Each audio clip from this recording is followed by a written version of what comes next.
Hey, Hey-o. happy KOTG Tuesday.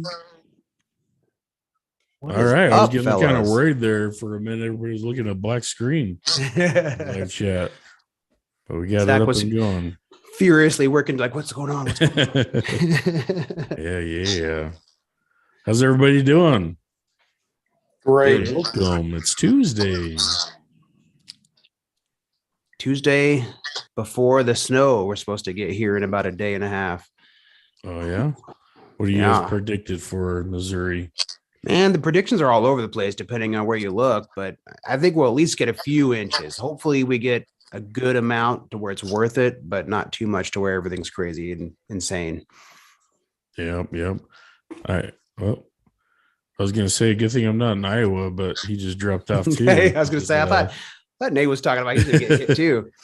Yeah, no, he was posting it was gonna be like negative 40 degrees in Iowa or something. God, man, crazy like that. So yeah, definitely glad we're not there.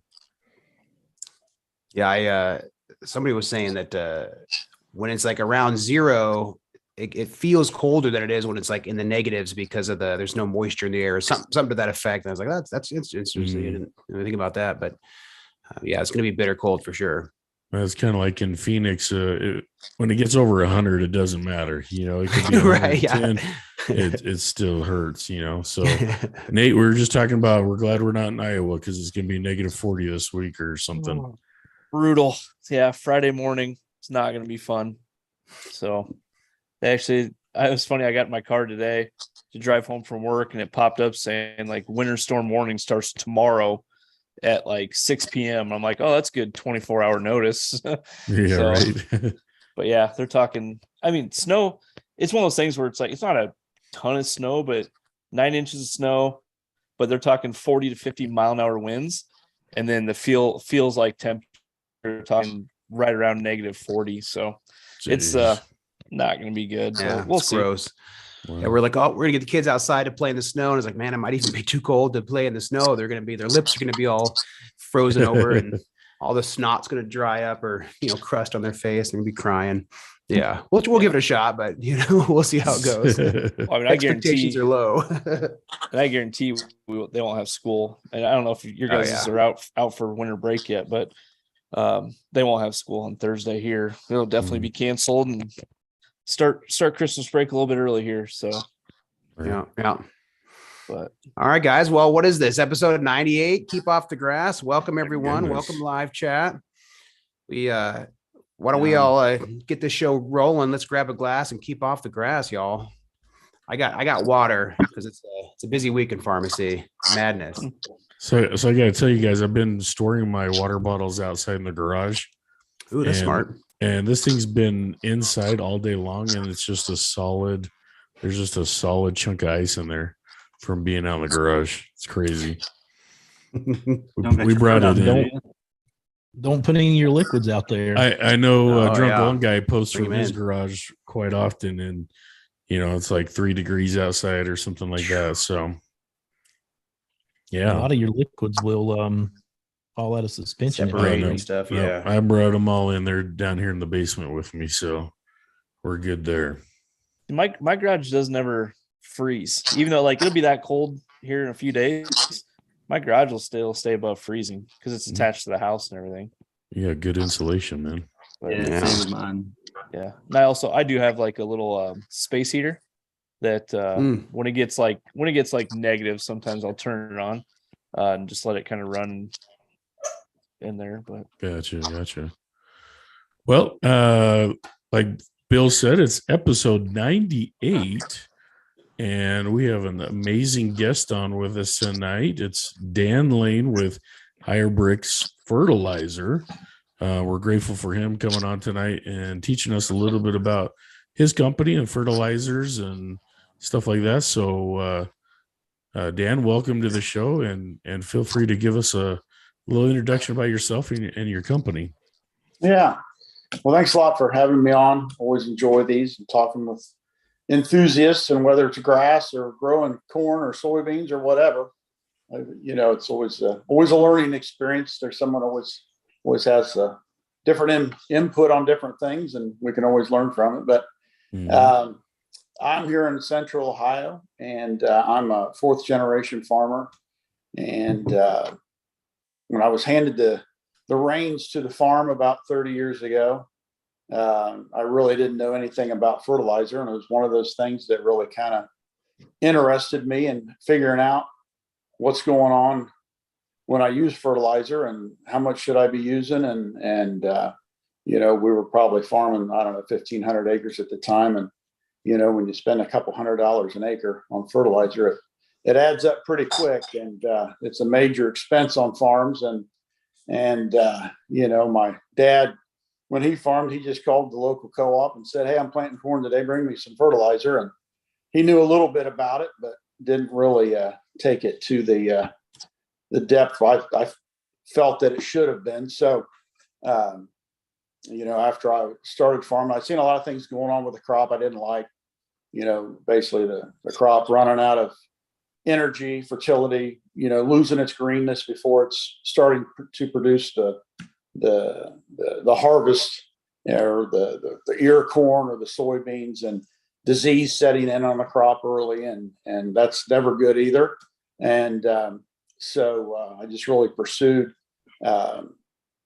teachers, so-called soil scientists out there that really knew soils and had been working with soils for a long time. And probably went, I don't know how many meetings I've gone to, and hearing people talk, and you come out of the meetings with pages of notes, and one day it just hit me. It's how some of them would talk. It's all about balance and availability to the crop.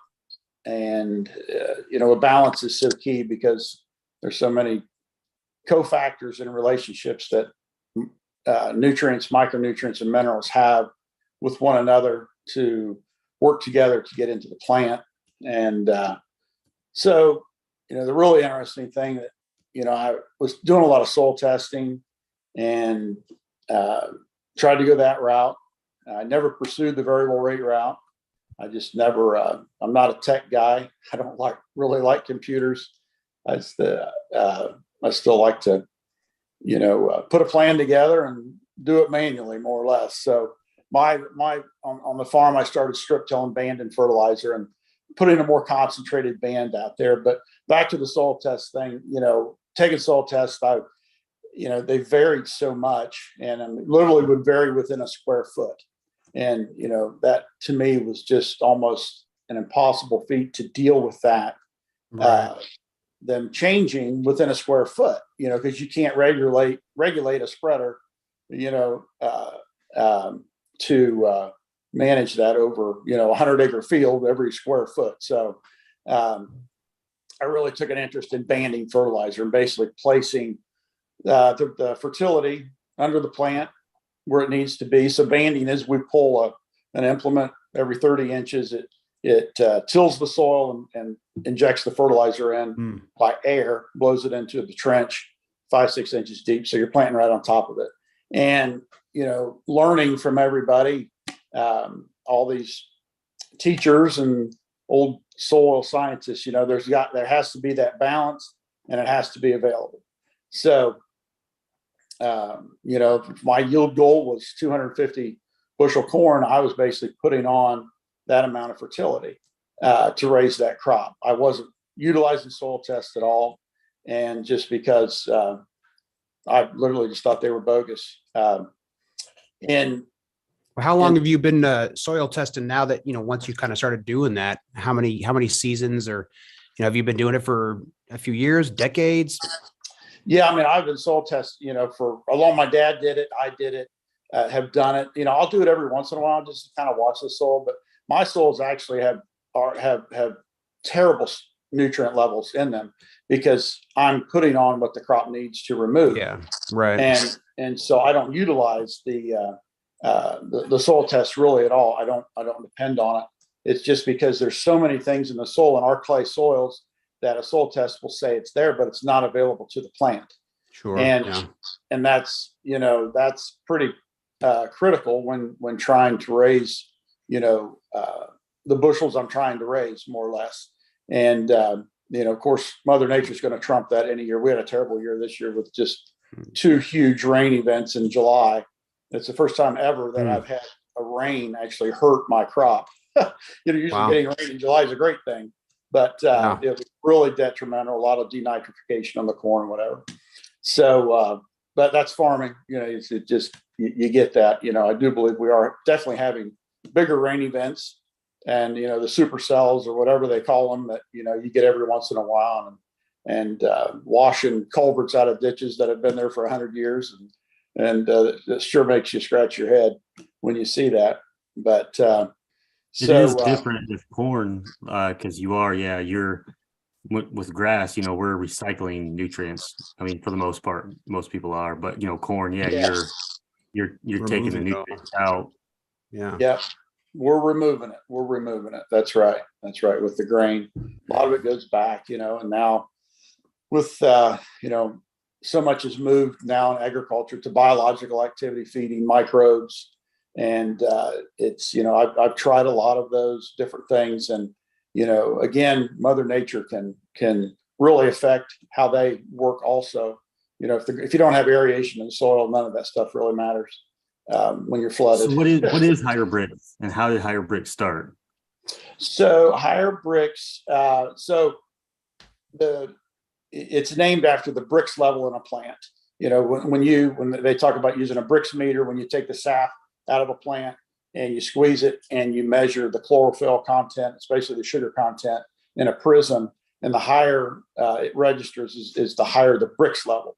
They also I was wondering where'd that name come from. That's cool. Yeah. So they also do it in fast food restaurants. They measure the BRIX level in the soda that they sell, the Pepsi, Mountain Dew, or whatever, and just to make sure the machines are or it was made right, basically. So, basically a plant is a sugar factory.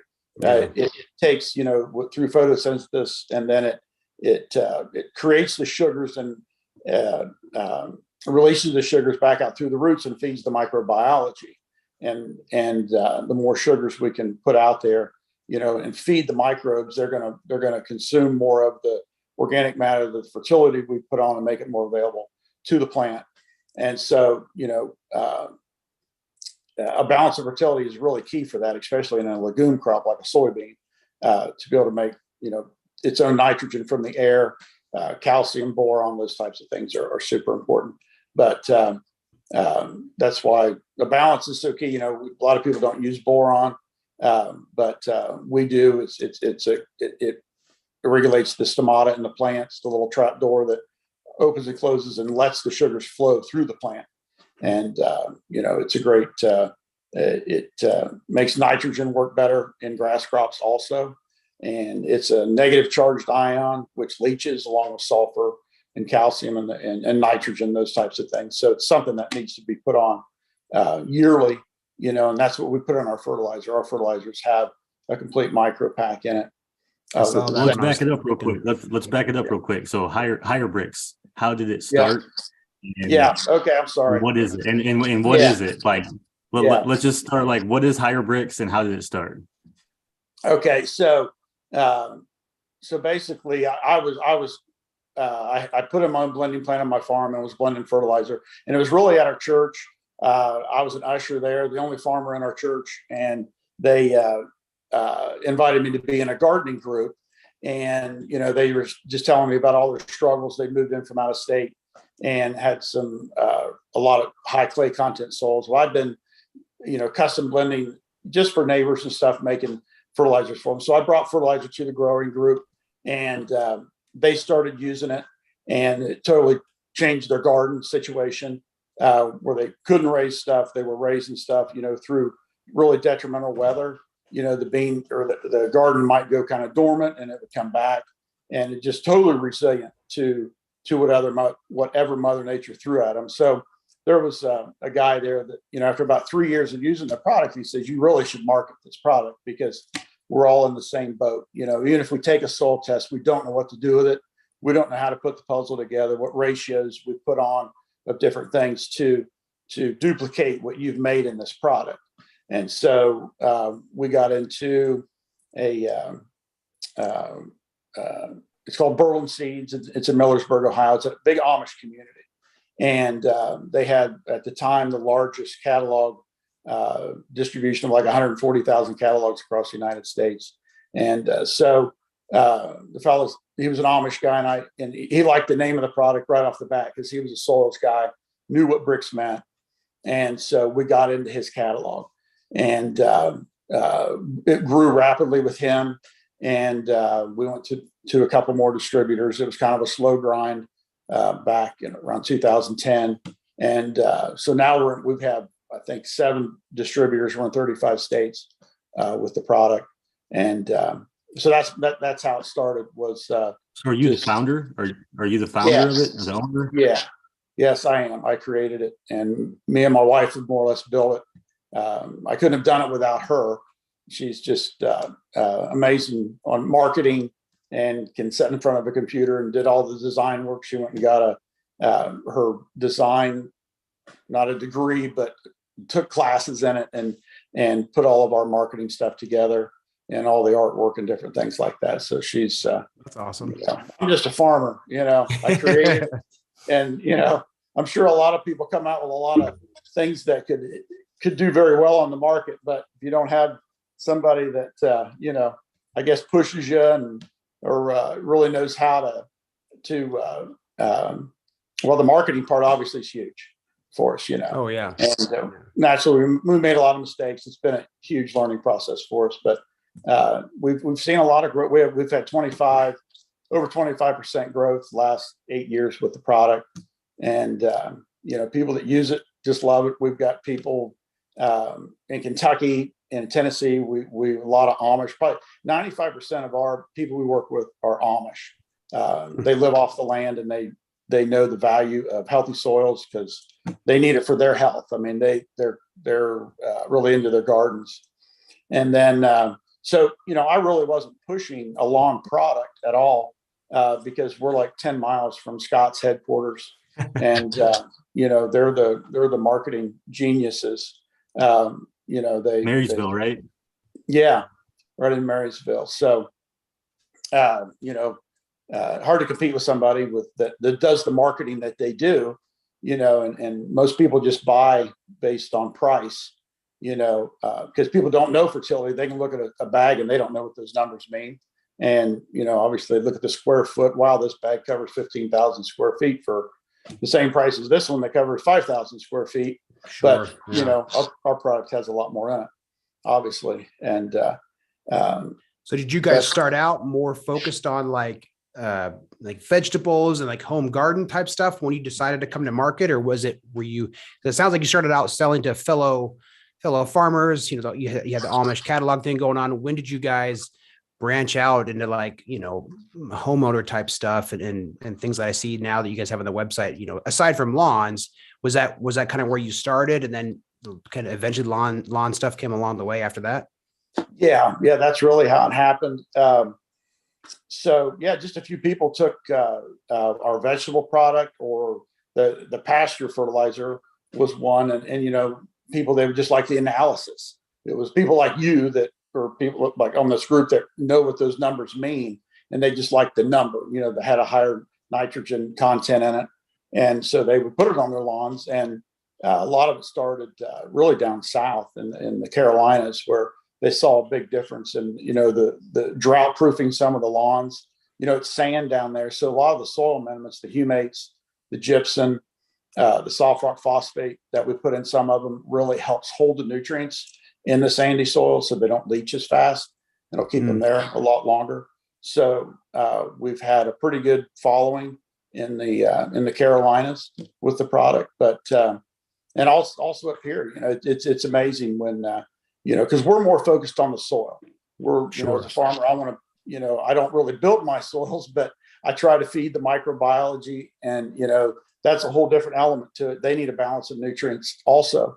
And, when you put it in the soil, it's amazing what can happen. I remember, you're talking to older people, they'd go to the grandpa's house and he didn't have to put anything on his garden. It just grew, and, I just think with all the rain and erosion that we do get, that, a lot of these elements, they're just gone. And when you put them back, it makes a huge difference. We put minerals in them also. So, in every bag of fertilizer, there's over, well over 100 different nutrients in our products, because we're replacing everything that plants need, and I claim used to be in the soil. Probably 90% or 80% of what's in our products, I say, used to be in the soil, and they are no longer there. And when you put them back again, it makes a huge difference. And we're really seeing some neat things with the product, like the Soil Alive product. It's one of our products we have in our lawn lineup now that like new builds, when they build a new house, they take some of the basement dirt ends up on the lawn, and it literally has nothing in it. Oh yeah, they just like strip everything, and you're just stuck with clay and whatever crap they left around the house when they were building. Clay, rocks, whatever. Yeah, the Soil Alive is super popular, and it will build that soil. And I have people that have put it on their lawns, 4 or 5 years, and it's amazing what the soil will do once you get it balanced and getting the microbiology to work and putting a lot of carbon in that soil, how even a grass crop will draw more nitrogen out of the air. And basically, some of our lawns, we only fertilize them once a year, and one application of nitrogen, and through all that rain we had, still we didn't have to put any more nitrogen on it. So it's a really, really neat thing. I learn a lot from it still, just by people that use it and see what happens with it. So this is our lawn program. We've got a kind of a standard, a basic veteran program. Yeah. And so the basic is just the lawn fertilizer alone, which is a 2277. I mean, that's going to do a lot more than any of most of your Scott's products out there, because we put micronutrients in everything, and the calcium and the sulfur. Also, sulfur is a big one. I'm sure you've heard people talk about, we used to get sulfur from the air when we were burning more coal, and we don't get sulfur anymore. And sulfur is huge for plant health, and how long your nitrogen sticks around. It helps stabilize nitrogen also. So in all of our products, we use ammonia sulfate. It's a lot more stable form of nitrogen, and it won't leach through a lot of rain, and it won't denitrify. It'll stay there until it gets used up. But the microbes in the soil love ammonia sulfate, and ammonia sulfate kind of helps regulate soil temperature when it gets really hot in the summer. There's something in it that helps keep that soil cooler, because the hotter your soil gets, the more stress your lawn will incur during the heat of the summer. And that's I think that is one of the reasons why they have such luck where it is really hot, and maybe don't water as much, or don't get as much rainfall. Yeah. But when I look at all the products on the market out there today, I've basically put everything in this product, because we have humates, we've got soft rock phosphate, which most people don't know a lot about. It comes out of Florida. It's a colloidal clay product that really helps hold nutrients in the soil. And they claim it has every element under the sun. It's harvested or mined out of the old ocean beds in Florida. And it's a really unique product. Sometimes people will spread it, and it almost drought proofs their lawn. What's it called? What was the? It's called soft rock phosphate. Oh, soft rock phosphate. Yeah, soft rock phosphate. Yeah, it's a 3% phosphorus and a 20% calcium product. It's getting really hard to get right now, since they had the hurricane. They're having to move some plants and do some different things to it, so it's kind of unavailable right now. But we get that out of Florida, and our humates, we ship them out of Idaho, and but it's just, I call it a fully loaded product. And you don't need to take a soil test to use this product, because everything's in it. You've got a balance of everything, and it's the ratios that took a long time to kind of figure out and put together, to create that balance in this product. And people just see really great results with it, especially in those tougher soils. The tougher soils really react more to soil amendments than a good lawn does. A good that has good soil, because it will have a lot more organic matter, and the microbiology just thrives a lot better in your blacker soils. So it sounds like you guys source different components of it from different areas, obviously.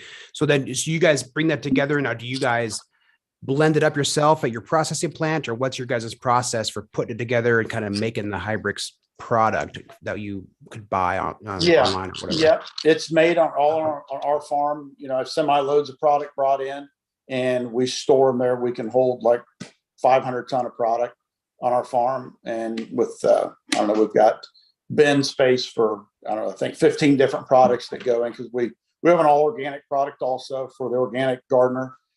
So we use some of the crumbled compost pasteurized chicken manure, and which is a really great product also. And so yeah, we blend it all right there and weigh it all out and throw it in the blender, and put a few different things on it, some microbiology on the fertilizer. So as soon as it hits the soil, we're feeding the microbes and enhancing their activity to help break that fertility down and make it more available quicker. And so yeah, we put in a 5-pound bucket, a 20-pound bucket that we sell at our retail stores, and a 45-pound bag. We did have a 50-pound bag, but a lot of people, the Amish retailers that sell our product, they'll ship it out also. So once you add that box to it and the 45-pound bag, it can't be over 50 pounds. So we went to a 45-pound bag with that product, and we ship 2,000-pound totes also to a lot of pasture guys. Use our product. They really like it. Hay, the alfalfa grass hay. Again, they like that balance of what's in it. And we also have a liquid product that we put together also, has a lot of microbiology activity in it also, sugar, and I have people using those products also as a foliar. I'm not a big guy on foliar products. I'm all about getting the soil right. But once you get that soil right, the foliars really work great, because if you spray a foliar over top of a crop and it doesn't have the same nutrients in the soil, it really creates an imbalance in that plant, and you can actually lose yield. So you're talking more towards farming versus that granular versus liquid. Yeah, I'm a lot, more towards the granular and building the soil. I tell people you've only got one chance to get it right when you plant. And that's Yeah. getting the product in the soil below that plant. And obviously, a farmer, I'm all about the harvest. And that's what you see so much in gardens today, is the gardens look great early on, and then about time that plant starts to set the fruit, a lot of people call it blight and disease. It's not. It's a lack of energy from fertility. Sometimes it can be disease, obviously, in your pumpkins and tomatoes. They're susceptible more to that. And a lot of that is just how people water it. When you water a tomato plant, a lot of your garden vegetables, you don't want that splash of soil to get on the leaves of your plant. That's why I always tell people to, mulch with a lot of straw, and it keeps the wind and the sun off that soil, so it doesn't dry out so fast. So when you do water, it lasts a lot longer. But the big thing is keeping with that garden, that splash of soil on the leaves, because there's just molds and bacteria in that soil. Especially if you don't rotate a crop, then you've got the disease from that previous crop that can get in the growing crop and be very detrimental. So, our tomato product is obviously very popular. A lot of backyard tomato people out there. And so obviously when we first started, we sold a lot of 5-pound buckets, people skeptical and want to try it. And, I came out with a bucket because I wanted, the people to remember the name of the product. Everybody can use a bucket in their garage to put tools or nails or screws in. And so we've got buckets all over the place now, but yeah. And so the sweet corn, that's a really great product. Most people don't realize that sweet corn is a grass. They throw it in their garden along with everything else. And, it's going to fail because it takes a lot more nitrogen. And so this is a one application product, 5 pounds per 100 foot. It's got 3 forms of nitrogen in it. Corn loves sulfur, zinc, boron, a lot of potassium. People don't realize that corn uses as much potassium as it does nitrogen. So that's been probably our fastest grower. Once people catch on to that product, they love it. So one application you were saying of that. So what is the source of nitrogen for that? And like, it's slow release, I'm assuming? Yeah, I have an encapsulated urea in it also, along with ammonia sulfate. And then it's got MAP in 1152O, which has nitrogen in it also. But the main two sources is the ammonia sulfate and the urea. The two together, especially the ammonia sulfate with the urea, which is a very volatile product. It is coated. It's a time release, so it's not going to release until it gets certain temperature or moisture in the soil, and it'll be there for pollination. And when it starts setting the ear, which is a critical time, if corn runs out of nitrogen before it's tasseled, it's doomed.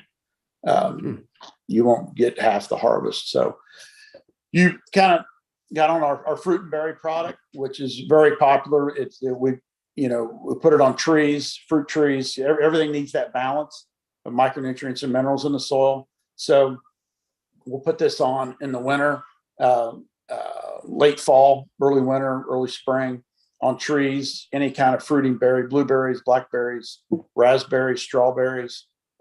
It's a really great product for that.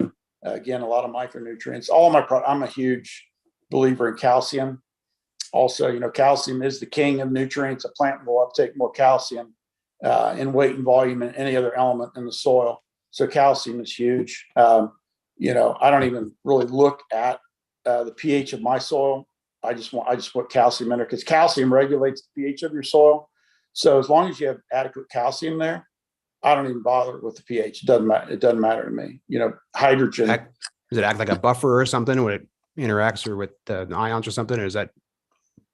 Well, it just calcium is that element that moves all the other nutrients into the plant. It's what roots love to grow in, and calcium gets tied up also, just like everything else in the soil. So just to have an available calcium source is huge. Just to move the elements into the plant, fluctuate that soil, it helps drainage. But the biggest thing is just to have the availability of the calcium. Yeah, there. Do you see a lot of soil tests come back with high cal and high mag, high cal and high mag? Yeah. In the higher your mag is, the less is available. So that's why I use gypsum in the product. That sulfur is going to release that magnesium and make it more available to your lawns also and to the crop. And so that works great for us. Gypsum's a really nice product. And I've gotten to different discussions about that, but if you read more about calcium really is the king. It has to be there in all of our fields where we have 80% base saturation. That's where all of our best crops come off of, is where you have high calcium in your soil. So that's why I put it in the fertilizer. It's an available form. They take a dust and they pelletize it, and then they put a bonding agent on it. So as soon as you spread it and it gets moisture on it, it breaks down and it's available. That calcium is. So calcium's. I'm in a growing group, and we do a lot of tissue tests during the season just to see what the crop might be lacking, and it's interesting to watch the calcium. Most of the time when a element is lacking in a plant, it's lacking calcium also. But as the calcium goes up, you'll see all those other elements raising the plant. But manufacturers and people that want to sell product won't tell you that. They don't want you to look at the calcium. It's kind of that thing that people have been doing it for years. A lot of people used to spread lime on their fields and really build that. But even limestone can take 4 or 5 years just to break down and be available. And sometimes when it does break down, it can get locked up also. So I just always like to have it available in the fertilizer, and along with the sulfur. Sulfur is so huge for plant health, and for compaction, relieving compaction also. That's another one that again we used to get free from the air, but we don't anymore because we cleaned up the environment too much. So if you were a lot of folks that aren't as into the nitty gritty of lawn care and soil tests and different fertilizers that you wouldn't necessarily find at like the big box store. If you were to talk to somebody who would otherwise just go down and buy a bag of Scott's or Lesco or whatever they would find at like Home Depot or Lowe's, if you wanted to kind of push them towards, one of your products, what would be like a major kind of selling point or a point to highlight to them that kind of sets you apart from one of those major, larger brands? Is it more the micronutrients and the humic acids you incorporate in there, or is there something else that would kind of draw somebody towards your product versus something else? Yeah. Well, again, it's just the balance that's in it. It's got phosphorus, potassium, obviously like the others do, and nitrogen. We do use ammonia sulfate, which is a lot more stable form of nitrogen. We're going to build their soils. And it's just, when you put that balance of everything on, it just, you're going to get such a healthier, thicker lawn faster by using the products that I blend with the HyR BRIX products. It's just a complete product. It's, it just takes all the guesswork out of really what to apply. I have so many people, or some of our distributors that sell it, is just that complete soil amendment. If people are really into soil testing and they just can't figure out what's wrong, they still can't get this patch to grow anything.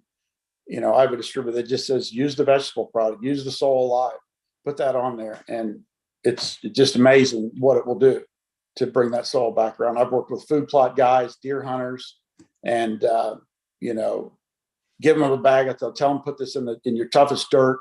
And of course, a lot of them in Ohio, or Southern Ohio, and down in the hills, an old strip mine property, which absolutely has nothing in it. And they try to go down and spread a little bit of lime and then just put some triple 12 on it. And, it doesn't work for them. But once they use my product, it really changes things. The Buck Stampede product is our food plot fertilizer. And again, it's just put it on and you're done. It just works. So if you're high in phosphorus, but it's locked up, and you're applying phosphorus to compensate for the locked up phosphorus, I mean, is there a risk to that as far as having too much phosphorus in your lawn, or too much of any nutrient for that matter? Yeah, there really isn't. It's the deficient nutrients that cause the toxicities. It's the nutrients that you're lacking that cause an abundance of a nutrient really isn't going to affect anything. It's the lack of boron. It's the lack of zinc that creates the toxicities. It's that one missing link. A crop's only going to grow to that, to the extent of that one missing element. So. And I've had people ask me that, what's going to happen if I keep using your product, and build the soil levels. Well, in the gardening world, obviously you're going to grow more of a garden, and it's going to remove those nutrients, and but high soil levels are always good. It's the deficiencies that create the toxicities. You can put all the calcium on you want, but if you don't have boron there, that's the steering wheel for calcium into your plant. You've got to have that there for the plant to better utilize the calcium that's out there. So, like on our lawn program, once you've used that Soil Alive for a couple of years and the program, you'll see things, just really get built up. And a lot of times you just come back with just some nitrogen every year. Once you get your soils right, they'll naturally amend themselves when they have everything that they need. With the nutrients, the micronutrients, and all the minerals that we put in it. They just come back around. And I have a lot of people that have taken are more of a high-end landscapers will put it on around homes, around their decorative plants, hedges and different things, and they just get a real bright waxy color to them. They really get healthy. But so yeah, I mean, I just don't. We've had a couple of companies that wanted to buy our business, and they wanted to outsource the blending of it. Well, nobody wanted to do that because we have over 15, 16, so many different elements in our product that the people that some of the custom blenders didn't want to mess with it because they'd have to totally retool to make our product. Sure. Yeah. And they don't want the hassle because, Scott's, don't mean to knock them. Obviously they're, a huge company, but I call them our marketing company that sells fertilizer. Right. Yeah. It's all, and it's a name that's been around forever. So people buy it. They trust it. They know if they put it on their lawn, they're not going to kill it.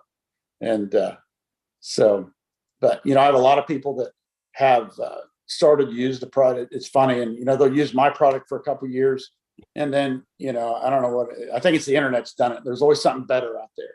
And I fall into that trap also. You get on the internet, you think, well, I can raise this good of crops. There's got to be something, something, as somebody's come out with something better, and once they use these products and they get their soil amended, and then they go use another product, it's like, well, my grass looks just as good as it did as using the HyR BRIX product. But what we've done is change the soil, and that's going to last, years after you quit using it also.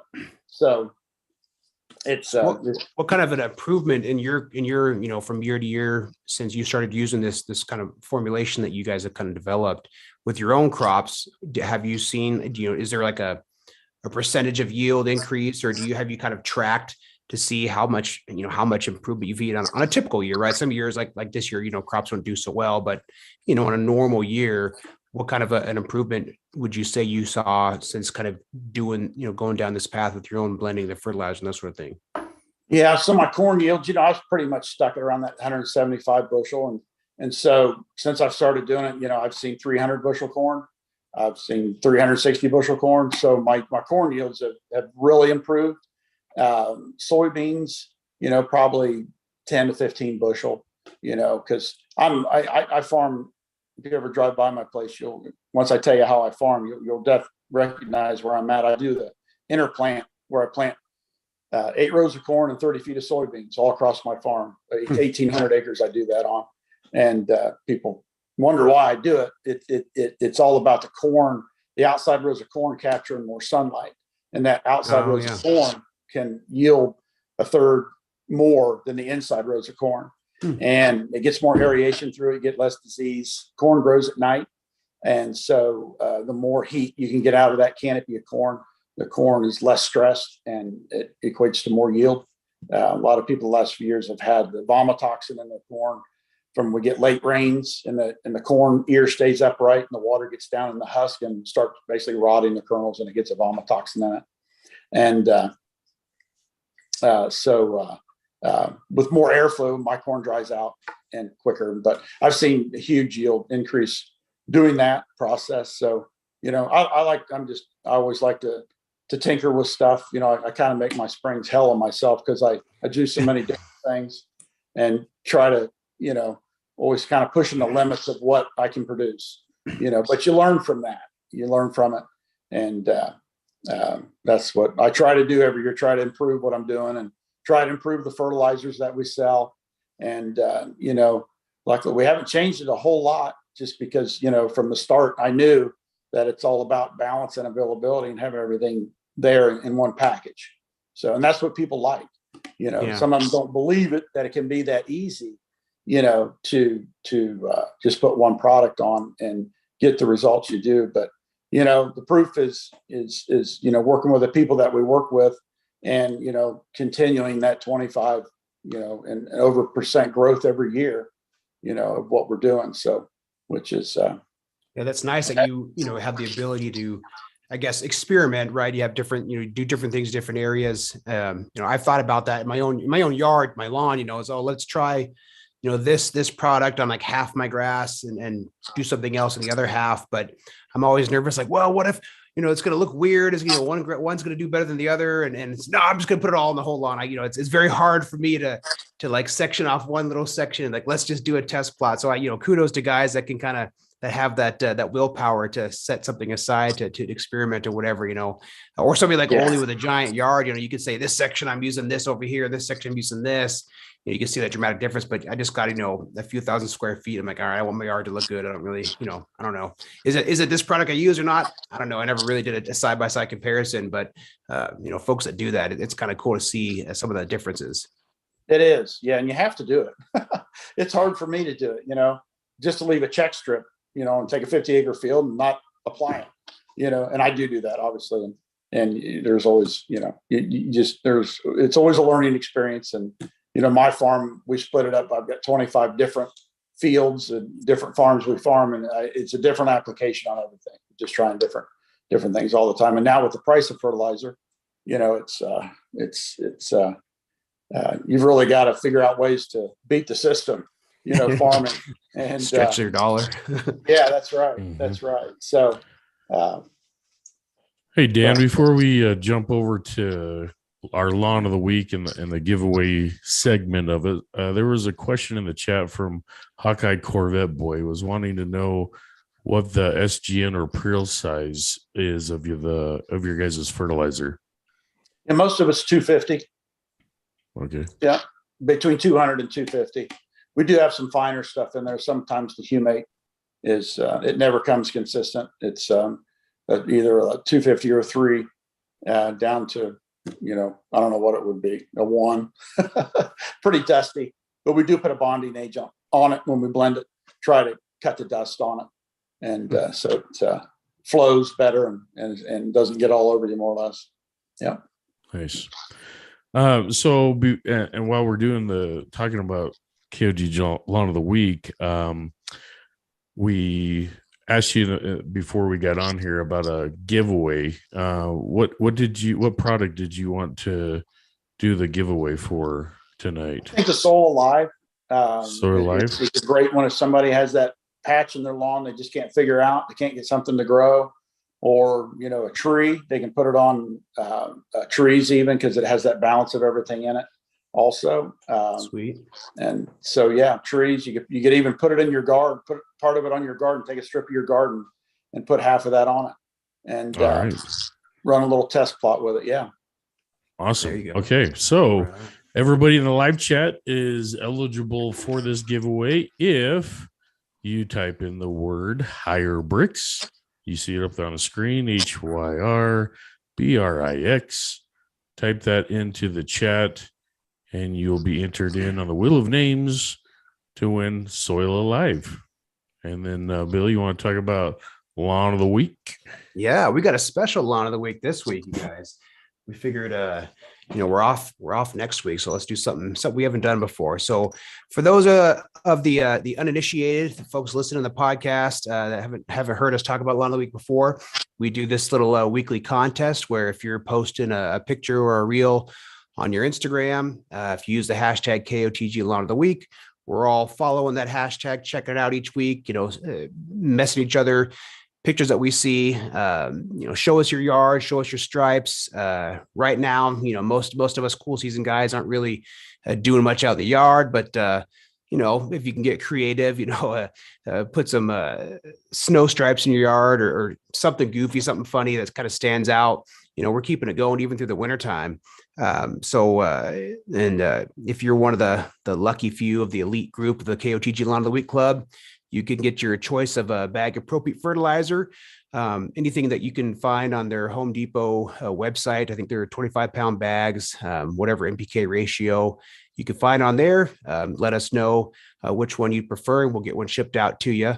We love the 1358 greens grade, but whatever you want, the fossil product as well. It's one of their new things they got going on here recently that John added into the mix. So so that's kind of a little incentive there to use the hashtag and shows what you got, even in December, January, February.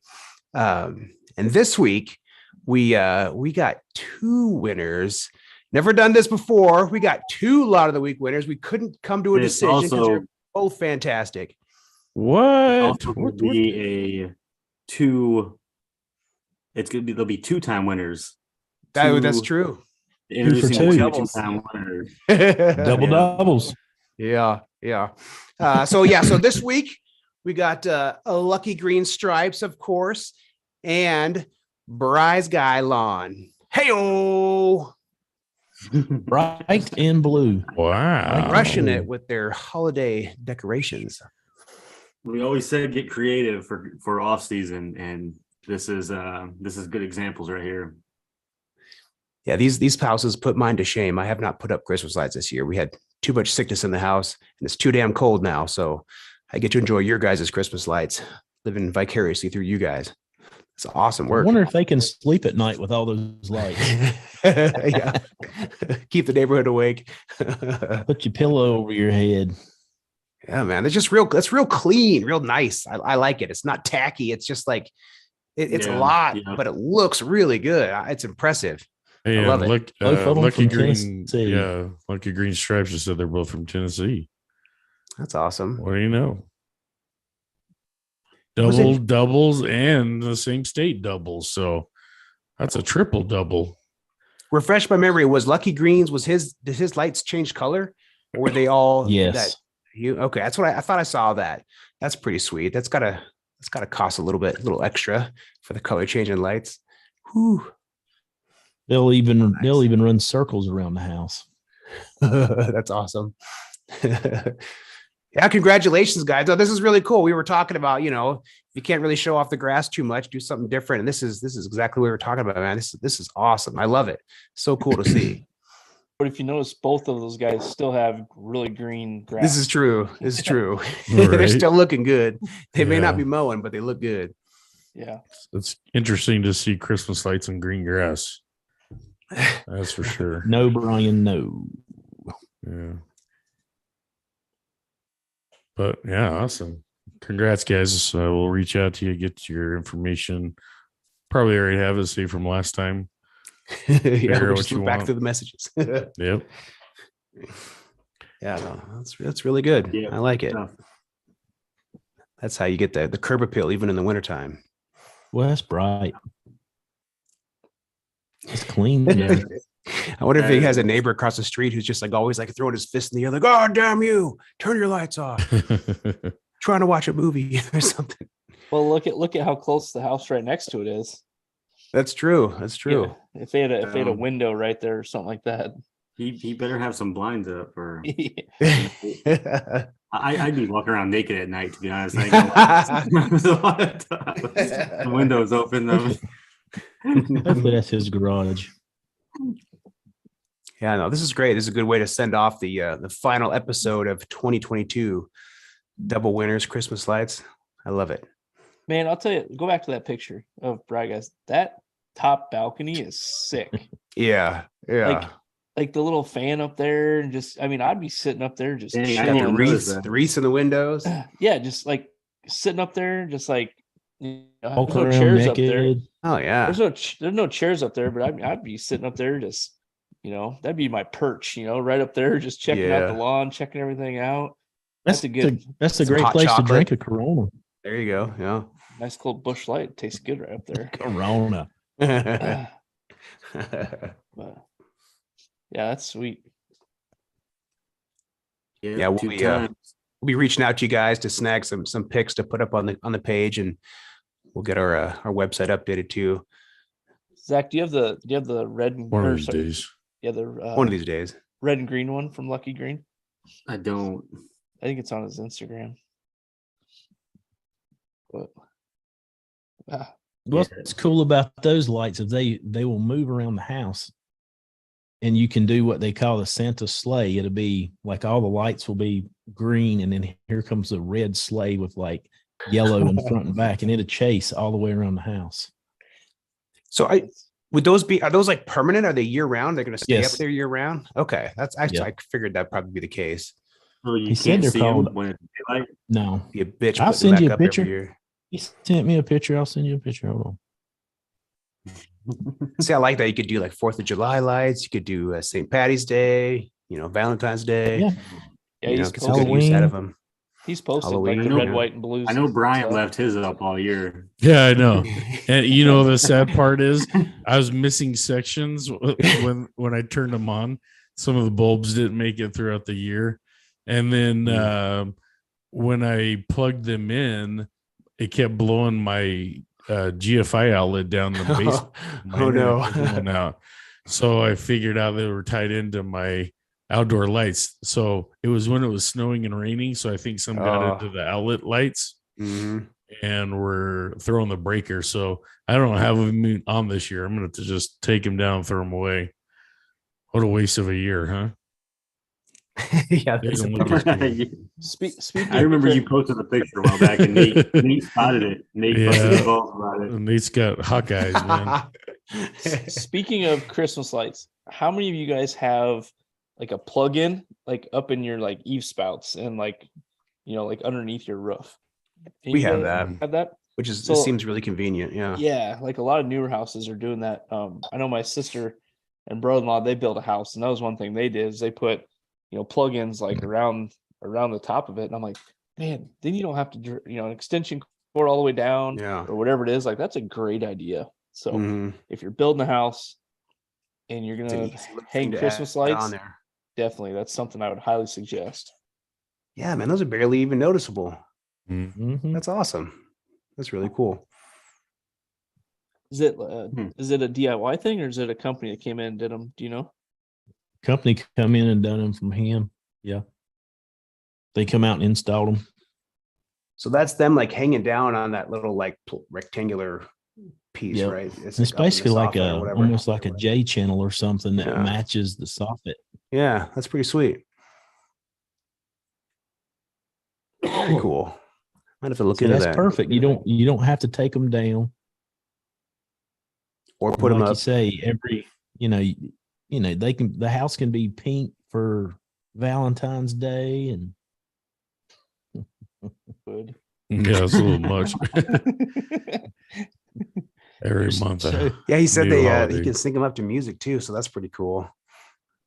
Nice. I like that. Man, yeah, you could yeah. That is pretty cool. You program it to where it has its light display every time you get home from work, and you start playing some Well, AC/DC or something and welcoming you home. I tell you what's really Mm. cool about these is whenever you like just every night you can go turn on like one every 4 foot and it looks like you have soffit lighting shining down the house. Yeah, that's cool. Yeah. But he's also Like got accent soffit lighting. lighting. He's I already see that right there, but he's yeah. got it also.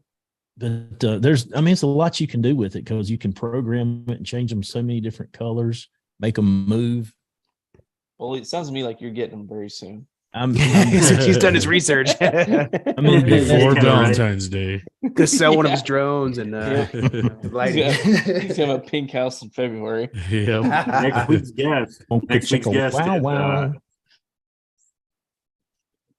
Yeah, Gosh. next week's guess. Mm. All Can we right, talk about so let's do the giveaway first. Let's do it. I got that all queued up here. So I was surprised. Only had 16 entries, but not bad. Loving it. Everybody's back. Odds are a little better. Yep. His boyfriend. Yep.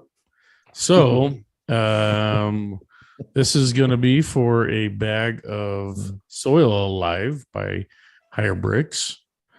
So good luck to everybody. And here we go.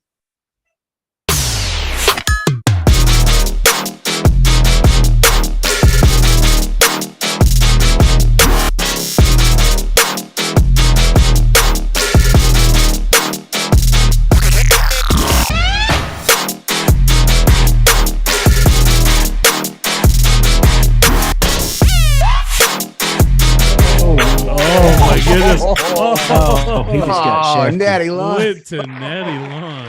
Still moving. That's a nasty wheel right there. That was Sorry, like by Steel Cut. 100 SGN. Oh, man. Only Just that kept song was creeping. shorter, Man, dude, that song was bringing the fire, man. I was rocking out. I like it. Ryan coming in. I with thought it. Bill's gotta gonna go- run. I thought Bill's gonna run and Get a grab his refill. glow sticks. That's awesome.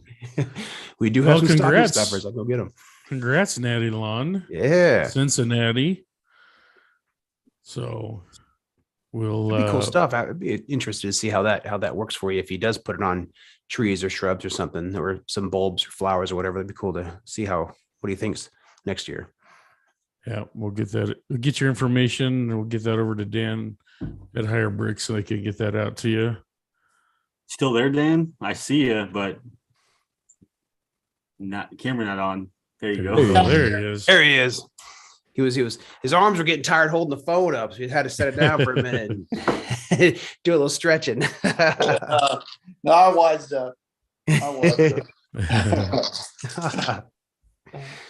So yeah, So I saw you guys have like a lawn kind of a program. Looks like you guys have like starter fertilizer or something else. Like what, if somebody were to maybe try to do one of these programs, what would be like 3 of the big major things you would recommend to try in your lawn if they wanted to give it a shot next spring? Yeah. So if their lawn, is in pretty good shape, you've been working with it a lot. Just the standard lawn fertilizer, it's a 22-7-7 with calcium and sulfur in it.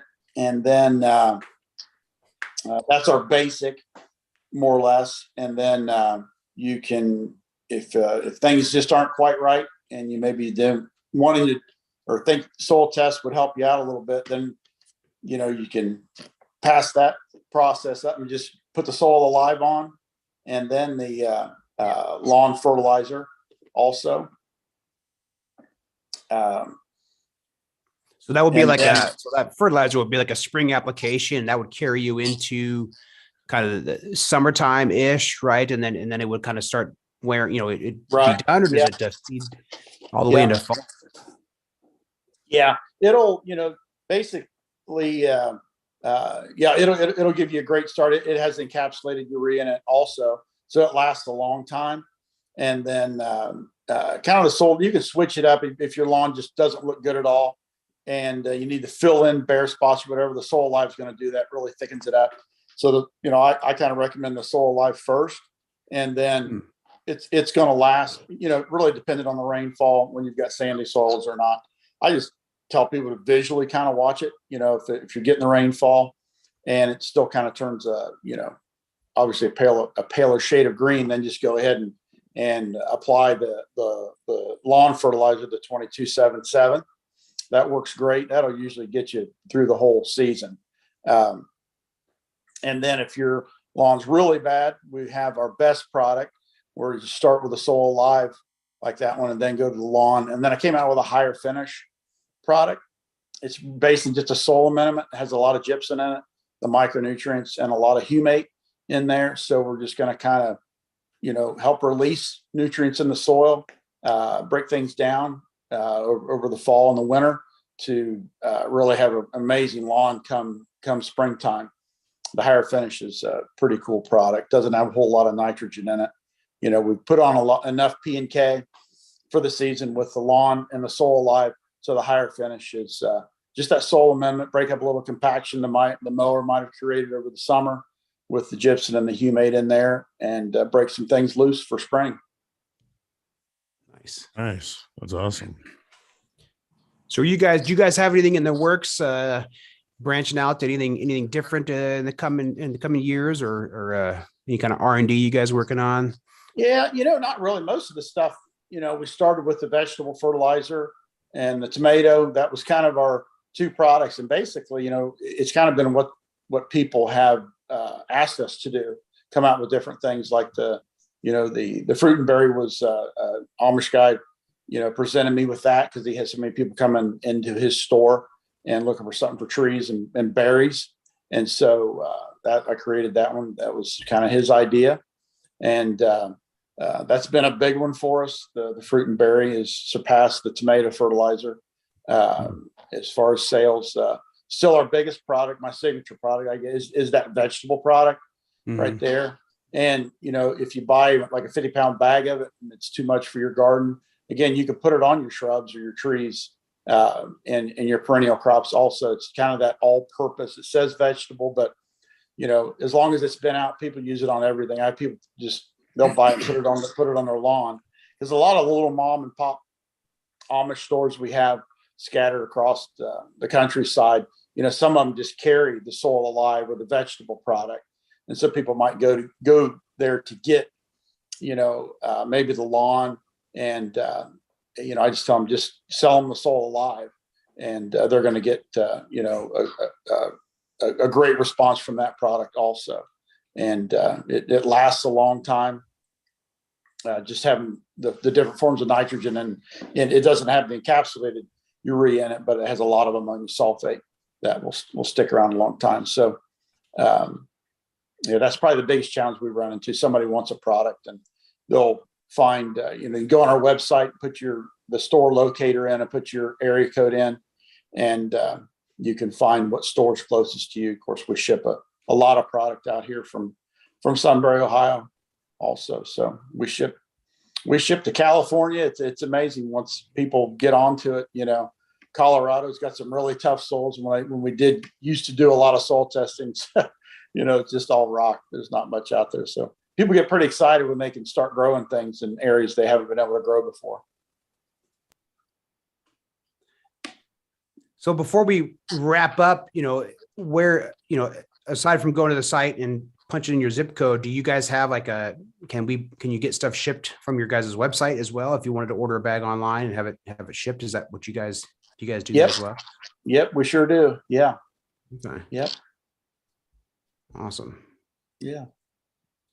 And I know you guys are on Instagram. Are you guys on I would imagine you guys are on Facebook as well. I think they can find you guys at HyR BRIX fertilizer. Yeah, I've got a couple videos on there. I guess on YouTube I do, and I haven't been on Facebook too much. We hire a lot of that out for people to do different things for us, and sometimes it works out and sometimes it doesn't. I need to take more time to make more videos, and because people do like them. We saw a few things off of our YouTube videos and things, but yeah. But this is huge, what you guys are doing, and people that are really get into their gardens, and obviously their lawns, I should say.